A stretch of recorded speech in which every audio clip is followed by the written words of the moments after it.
Oh, this will make you laugh on a Sunday morning. A UK charity has genuinely released a Christmas guide on how to manage the far-right extremist in your family, meaning anyone who thinks asylum policy should actually work.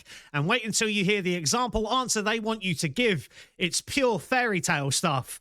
So the charity City of Sanctuary UK has put out a festive manual for people terrified that a relative might, brace yourselves, bring up asylum seekers at Christmas dinner. And the tone is incredible.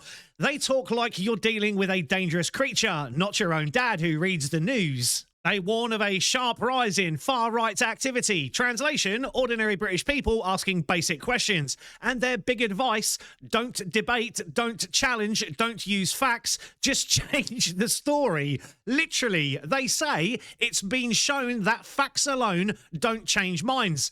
Don't we know it with the lefties? So we need to change the story totally. That's not discussion, that's manipulation. And here's the best part. The example they give for how to respond to someone who asks a perfectly normal question, like, why don't people stay in France?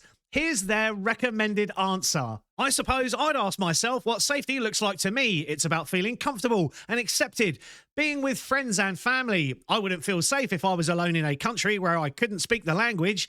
Very few come to the UK, but the ones that do often have family connections or can speak the language, so know they can get to work quicker.